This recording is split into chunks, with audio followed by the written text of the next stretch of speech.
It's true that narcissistic abuse changes everything about you. It changes the way that you see the world, the way you see others, all the way down to the reflection that you see staring back at you.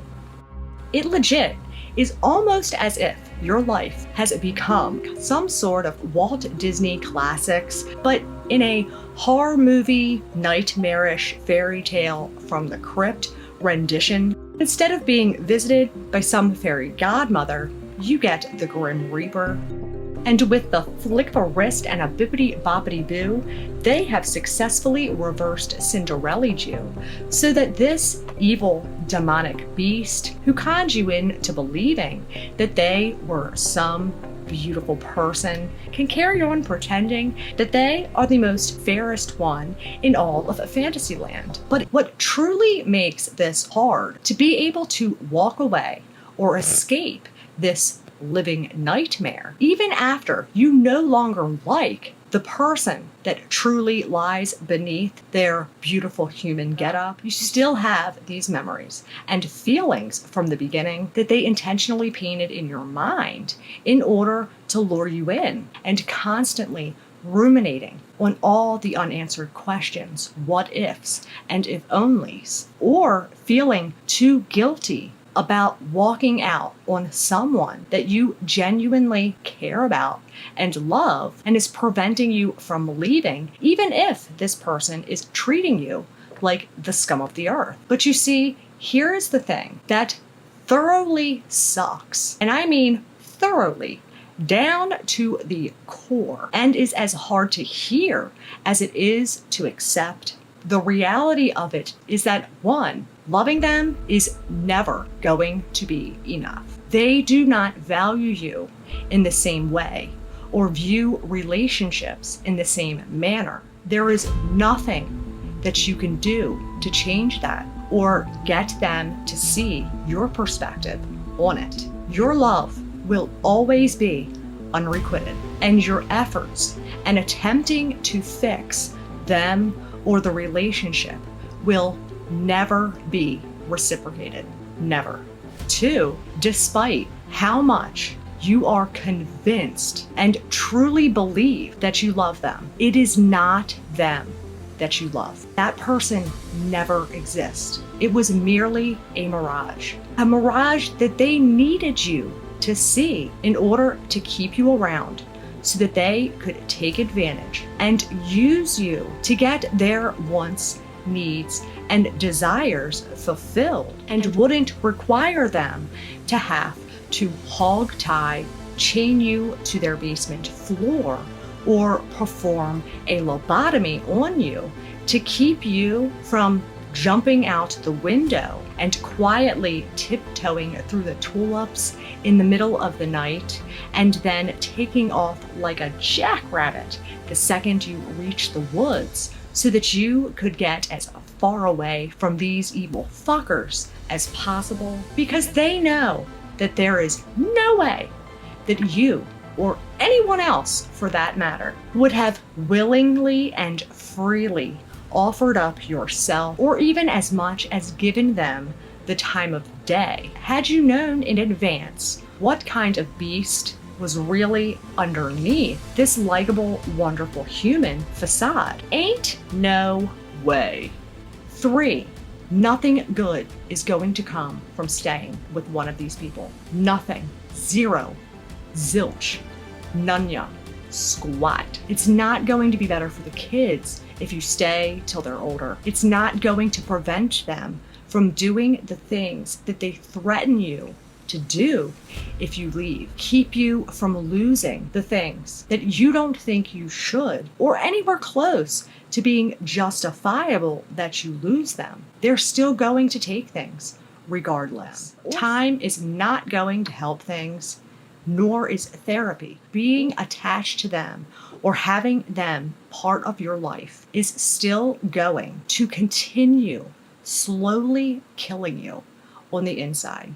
But on the bright side of all of this suckery, the part that you are going to have to consciously train yourself to start focusing on and literally reminding yourself of time and time again. Like, for real. Write them down on Post-it notes and stick them to all the mirrors in your house. Put one in your car and make one for your wallet. Actually, no, quash that. I will create a summarized, printer-friendly version of these reminders and leave it in the pinned comments. Because no joke, it is so important to not only remember, but to know and to believe that, one, abuse is never your fault. Period.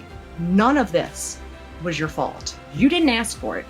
You didn't deserve it. It was not personal or the result of you being codependent, naive, or foolish. Nor did they come into your life to teach you some lesson or to make the corrections about yourself that needed correcting. There are valuable life lessons that come from being in these horrific relationships, but they did not personally come to serve as your teacher. And believe you me, there are far easier and way less painful ways of learning anything that you do dealing long term with one of these creatures. 2, it doesn't make you a monster or for 1 second a bad person by having to make the extremely difficult decision to cut them off and refusing to participate in their forever spinning downward spiral that they're in order to take back your life. Or is there anything wrong about it in the slightest? Just because they want to dish it out and feel entitled to doing whatever it is to whomever they want does not mean that you are obligated to tolerate it, or your job and responsibility to be someone's pincushion or doormat just because they share the same DNA.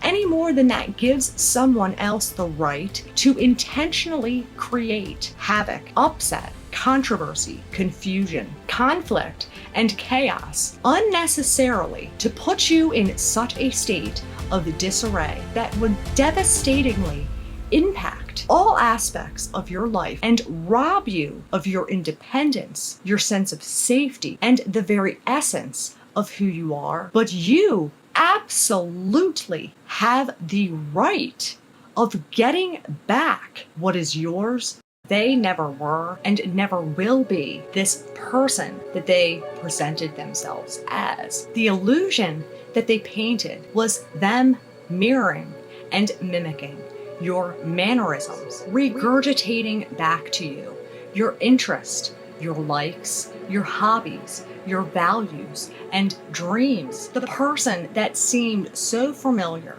and was so amazing that you have held on and fought for, bent over backwards and walked on eggshells, that you have so desperately wanted back, was a reflection of who you are at the core. And it's imperative to start digging deep in trying to remember who that person is. Though we all have our own personal perception of what love is to us, and different ways of displaying or receiving acts of love, and felt differently in the ways that we love a parent to that of a child or that of a significant other. And it's within this process of giving and receiving loving acts that generate these combination of feelings and emotions that we contribute or associate to love. And as such, why it is so important to start focusing on you and doing the things that bring you joy. Because by giving up all of our hobbies,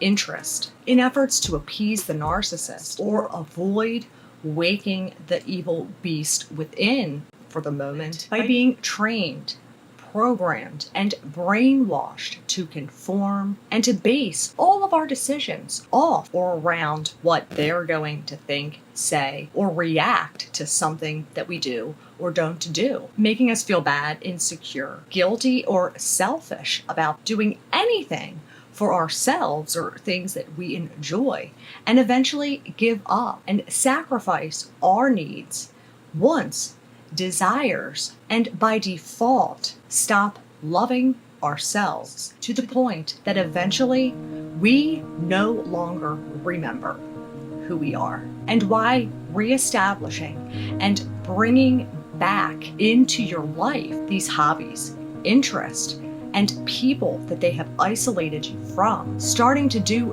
things in terms of self-care, both physically and mentally, not only boost your confidence and self-esteem, but it once again begins this process and is really all that self-love is. Because as much as it's said, love isn't something you can fall into or be in. You can be in Texas, you can be in a car, and you can fall into a pool, but you can't fall in love or be in love because it isn't a place or an object. And as much as we think that we can't just turn these feelings on or off, we actually 100% can. And well, the proof is in the pudding that you can in fact, because we have already stopped doing it to ourselves. And though caring for others, displaying acts of love and loyalty for another is not only virtuous,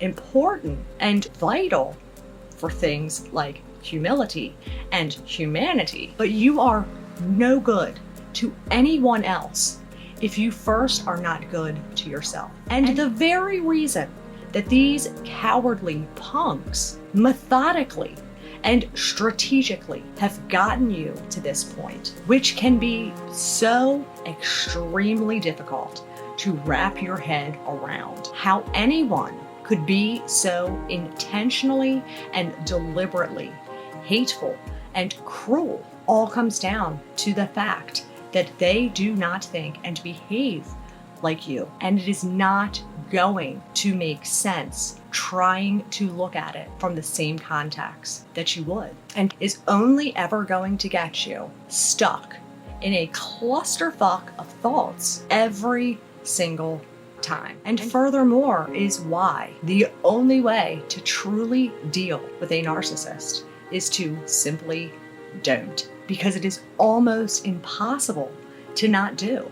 And though you may never fully get back that person, that you may even vaguely remember who that even is anymore, you can get back who you are at the core. And you can, once again, love that person, as well as in time be able to love others. Even if right now that seems impossible, or anything you even want to put yourself in the position of doing, which is fine, because loving yourself, again, has to come first, but you have to believe it. You have to do the work in taking the necessary actions, as it's through this process of doing it that is the only way to make it possible, to which is going to require you to consciously make note of how you're talking to yourself and redirecting yourself when you start going down this road or falling into the rabbit hole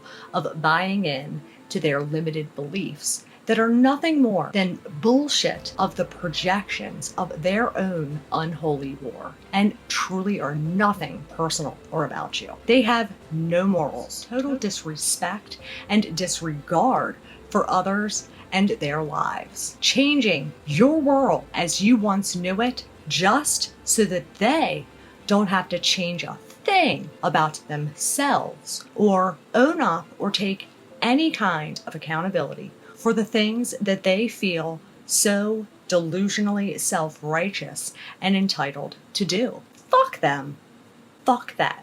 It does not matter. If what you are working with is a diagnosed psychopath, narcissist, sociopath, or if they are someone who has never stepped foot in a psychiatrist's office and never does a day in their life, either way does not give someone the right to do the intentional, deliberate things they do to feed their own sadistic pleasure, to fuel their delusions, or any other excuse, reason, or motivation behind doing it. Abuse is abuse. It is wrong, and you do not deserve it. Back your life that they had no right to take. Love yourself enough to be free. Fight for you. Focus on you. Fuck the narcissist.